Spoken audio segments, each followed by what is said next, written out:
दर्शकों, क्या महाराष्ट्र में फडणवीस सरकार एकनाथ शिंदे के कार्यकाल में शुरू की गई योजनाओं को बंद करना चाहती है? आखिर क्यों एकनाथ शिंदे की शुरू की गई योजनाएं आजकल ठप पड़ी है? क्यों विपक्ष इसको लेकर के लगातार महायुति पर हमला बोल रहा है? आखिर महायुति के भीतर ऐसा चल क्या रहा है कि सीएम रहते हुए एकनाथ शिंदे ने जिन योजनाओं की शुरुआत की, फडणवीस के सीएम बनने के बाद वो धीमी पड़ी हुई है। एक दो नहीं बल्कि शिंदे की 8 योजनाएं फडणवीस सरकार क्या बंद करने जा रही है या बंद पड़ी हैं एक तरीके से।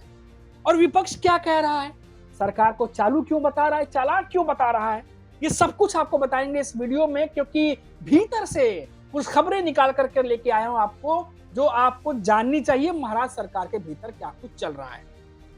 नमस्कार दोस्तों, मेरा नाम है मनीष कुमार सिंह और आपका बहुत बहुत स्वागत करता हूं 4 PM महाराष्ट्र।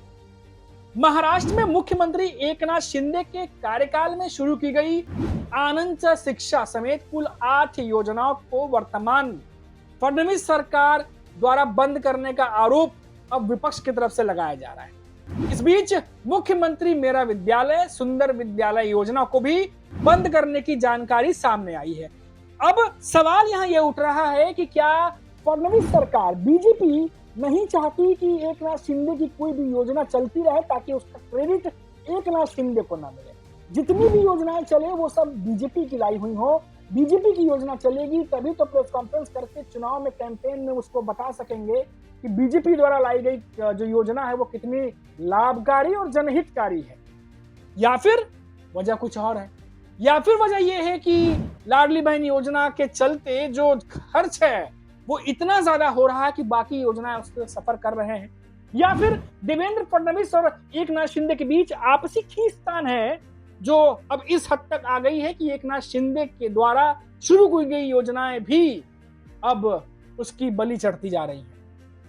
आपको है दोस्तों कि इन योजनाओं का उद्देश्य राज्य के स्कूलों का आधुनिकीकरण और सौंदर्यीकरण करना था, जो कि बहुत अच्छी बात है, क्योंकि सरकारी स्कूलों को लेकर के बहुत सारे सवाल उठते रहते हैं कि भाई सरकारी स्कूलों को ठीक क्यों नहीं किया जाता। अभी हाल ही में आप देखिए बीजेपी का नया ऑफिस, गृह मंत्रालय का नया ऑफिस, आरएसएस का नया ऑफिस, बड़े बड़े ऑफिस बन रहे हैं, लेकिन जो शिक्षा है बच्चों की, जो एजुकेशन है भविष्य को सुधारने की, उस पर सरकारी स्कूलों पर क्या काम हो रहा है ये आप और हम जानते हैं। दूसरी तरफ प्राइवेट स्कूल्स हैं, मनमाना फीस वसूल रहे हैं लोगों से। क्या करें, बच्चों को पढ़ाना है, भरना तो पड़ेगा, लगाम तो कुछ लगाई नहीं गई है, तो मन मांगे फीस भी वसूली जा रही है। खैर, ये एजुकेशन की बातें हैं, इस पर बात करेंगे तो बहुत डिटेल से वीडियो बन जाएगी। लेकिन जो जानकारी हम आपको दे रहे थे कि इस साल अक्टूबर का महीना खत्म होने को है और योजना पर कोई काम शुरू नहीं हुआ, जिससे ये साफ संकेत मिलता है कि सरकार ने इस पर ब्रेक लगा दिया है। मुख्यमंत्री मेरा विद्यालय जो सुंदर विद्यालय योजना है 5 दिसंबर 2023 को शुरू की गई। इस योजना के तहत शैक्षणिक वर्ष 2023 में राज्य के स्कूलों में प्रतियोगिताएं भी आयोजित की गई। राज्य, जिला और तालुका स्तर पर हुई इन प्रतियोगिताओं में लाखों रुपए के इनाम भी दिए गए। इससे छात्रों, शिक्षकों और अभिभावकों में इस योजना को लेकर काफी उत्साह था। लेकिन अब इस योजना को बंद करने की खबर आ रही है। शिक्षा जगत से हैरान करने वाली खबर। जी हाँ दोस्तों, अब इसको लेकर सवाल ये उठने लगा है कि आखिर ये तमाम चीजें हो क्यों रही हैं। विपक्ष क्या कह रहा है वो भी आपको बताते हैं। इससे पहले शिक्षा विभाग की कई योजनाएं ठप हो चुकी हैं, जिनमें स्वच्छता मॉनिटर, एक राज्य एक गणवेश जैसी योजनाएं शामिल हैं। इसी मुद्दे पर शिवसेना यूबीटी के नेता व विधान परिषद में विपक्ष के नेता अंबादास दानवे ने मुख्यमंत्री देवेंद्र फडणवीस और एकनाथ शिंदे पर निशाना साधा। उन्होंने सोशल मीडिया पर लिखा कि जनता को थोड़ा बहुत फायदा देने वाली योजनाएं बंद कर दी गई। फडणवीस सरकार ने अपने ही सहयोगी के फैसलों पर पानी फेर दिया है। जो हमारे बीच से गए वो एकनाथ शिंदे की बात कर रहे हैं, अब इस पर कुछ नहीं बोलेंगे, बल्कि महाशक्ति की लाडली बुलेट ट्रेन का डंका बजाते नजर आएंगे। यानी अंबादास दानवे का कहना है कि जो जन कल्याणकारी योजना जो कहीं ना कहीं सोसाइटी में, समाज में कुछ कंट्रीब्यूशन दे सकती थी, वो सब के सब ठप पड़ी हुई है। लेकिन जो बुलेट ट्रेन है उसको लेकर के अब महायुति के नेता जो है वो अपना पीठ थपथपाएंगे। शिवसेना यूबीटी के नेता है अंबादास दानवे ने एकनाथ शिंदे की कई योजनाओं के बंद होने पर कटाक्ष करते हुए 8 योजनाओं की सूची साझा की, जिसमें आनंद शिक्षा, माझी सुंदर शाला, 1 रुपए में फसल बीमा, स्वच्छता मॉनिटर, एक राज्य एक गणवेश, लाडला भाई अप्रेंटिसशिप, योजना दूत योजना और तो और मुख्यमंत्री तीर्थ दर्शन योजना शामिल है। अंबादास दानवे ने कहा कि योजना बंद करने वाले ये चालाक सरकार है, चालू सरकार है। ये सारी योजना सिर्फ चुनावी दिखावा थी। चुनाव आया तो तमाम योजनाओं को दिखाने के लिए शुरू किया गया। हम चुनाव से पहले इन सभी योजना का जो सफेद झूठ है वो जनता के सामने जरूर पेश करेंगे। जो बीएमसी चुनाव होने वाले उसको लेकर अंबादास दानवे कहते नजर आ रहे हैं। हाल ही में महाराष्ट्र सरकार के मंत्री छगन भुजबल जो है, आपको पता ही है छगन भुजबल आजकल जरा प्रखर होकर बोलते हैं। छगन भुजबल जो है वो खुद महायुति में शामिल है, कैबिनेट में मंत्री हैं, बड़े मंत्री हैं, ओबीसी समुदाय का बड़ा चेहरा मानते हैं खुद को।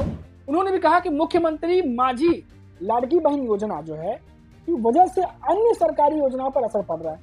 वरिष्ठ एनसीपी अजित पवार के नेता है वो छगन भुजबल, उन्होंने दावा किया कि सभी जो विभाग हैं उनमें फंड की कमी है।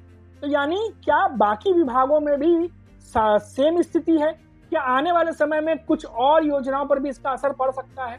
फडणवीस सरकार या महायुति सरकार की अगर बात करें तो लाडली बहन योजना को लेकर के आए थे कि कैसे भी करके विधानसभा चुनाव जीतना है। विपक्ष तो यही कहता है।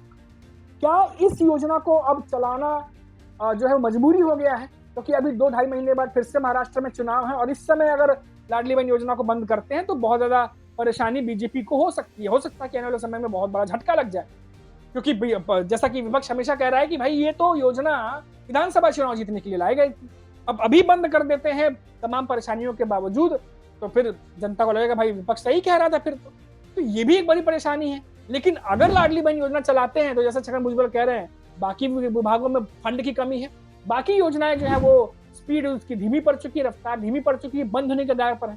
तो ये स्थिति पूरे महाराष्ट्र के सामने है। लेकिन सिक्का का दूसरा पहलू भी समझिए, जब से फडणवीस सरकार आई है, बीजेपी में ज्यादा सीटें आई हैं विधानसभा में जीत करके, तब से देखा जा रहा है कि एकनाथ शिंदे दरकिनार किए जा रहे हैं लगातार, चाहे वो किसी भी मोर्चे पर हो, चाहे विभागों के बंटवारे को लेकर के हो, चाहे जो योजनाएं हैं उसको लेकर के। पहले ये तीनों मंत्री किसी भी बड़े उद्घाटन में साथ नजर आते थे। आपको याद होगा 2024 की तस्वीरें याद करिए, जब टाउन दक्षिण मुंबई में कुछ बड़ा अगर इनॉग्रेशन हो रहा है तो एकनाथ शिंदे, देवेंद्र फडणवीस, अजित पवार, तीनों नेता कई बार मंच पर नजर आते थे। लेकिन नवंबर 2024 के विधानसभा चुनाव के बाद जब से महायुति सरकार दोबारा बनी है, सीट जो है सीएम की जगह डिप्टी सीएम बन गए, जो डिप्टी सीएम थे वो सीएम बन गए, उसके बाद से जो पूरा मामला घुमा है, अब तीनों नेता एक जगह बहुत कम ही नजर आते हैं, कमी के ना के बराबर। इवेंट छोड़ दीजिए, किसी कार्यक्रम को छोड़ दीजिए, मंत्रिमंडल की बैठक में भी तीनों नेता एक साथ नजर नहीं आते जल्दी। कभी कभी फडणवीस और अजित पवार दिख भी जाते हैं, एकनाथ शिंदे वहां नहीं पहुंचते, कई बार ऐसी भी खबरें आती रहती हैं। तो अब कुल मिलाकर यह है कि क्या जो एकनाथ शिंदे की योजनाएं हैं वो भी 8 योजना, जैसा कि यूबीटी के नेता कह रहे हैं अंबादास दानवे, क्या ये वाकई में एकनाथ शिंदे के लिए बड़ा झटका हो सकता है?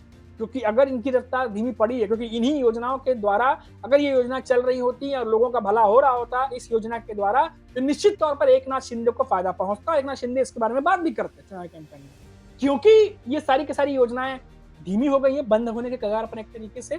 तो क्या ये एकनाथ शिंदे के लिए भी बड़ा झटका है? क्या एकनाथ शिंदे चाह के भी कुछ नहीं कर पा रहे, या फिर जानबूझकर ये तमाम चीजें की जा रही है, या फिर जैसा कि छगन भुजबल कह रहे हैं अब होने को कुछ भी हो सकता है, लेकिन जो बातें खबर निकल कर सामने आ रही है वो हमने आप तक पहुंचा दी। अभी के लिए इतना ही, लेकिन जाने से पहले फिर से एक बार आपसे कहूंगा, नए हैं तो चैनल को सब्सक्राइब करिए ताकि हम वीडियो जब अपलोड करें, महाराष्ट्र की कोई और खबर अपलोड करें तो आपको नोटिफिकेशन मिलती है। नमस्कार।